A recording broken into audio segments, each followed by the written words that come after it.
Notice that the little dot turned green. Let's go ahead and do the eligibility determination. Click on that red dot. Okay, so again, we've noticed that the participant ID is 1.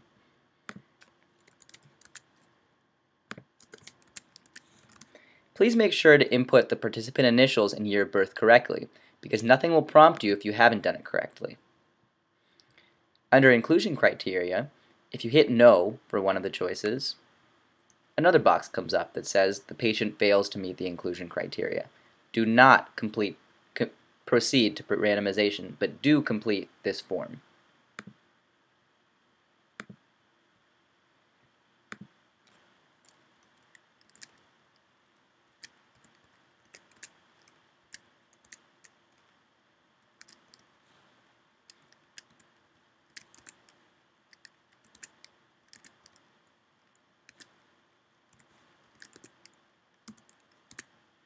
Notice that the days between the oldest and most recent HCG tests of the 3 most recent is only 2.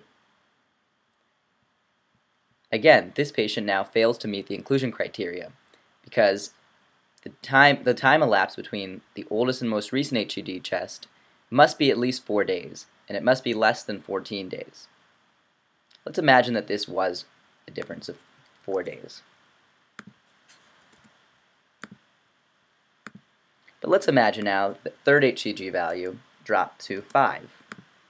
Now we've seen a calculated percent change between the HCG values A and C, 50%.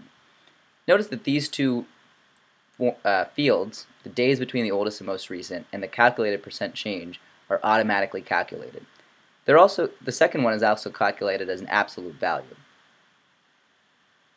Now the patient doesn't meet the inclusion criteria because the percent change is greater than an absolute value of 30.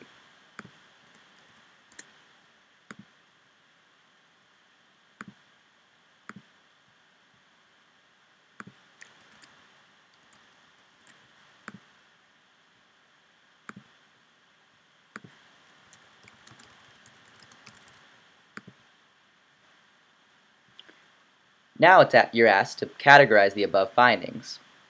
If you choose either the second or third options, again, the patient fails to meet the inclusion criteria.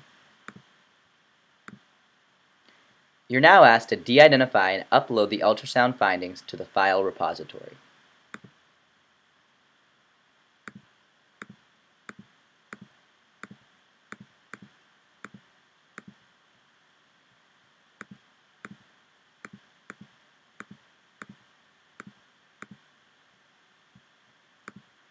If you hit yes for one of the exclusion criteria, another form pops up, another field pops up telling you that the patient fails to meet the exclusion criteria. Now that we've entered all the information that the patient is eligible, another field pops up that says to proceed. You won't be able to randomize until you've clicked OK for this field.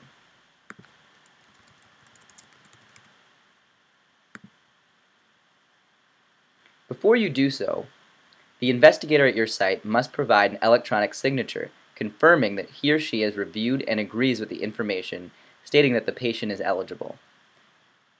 You're asked through which medium the investigator will be providing the electronic signature. If it's through Epic or a paper form, you're asked to scan and upload the Epic document or the other document onto REDCap using the file repository. The easiest way is probably just to do it using Epic. The investigator can sign here.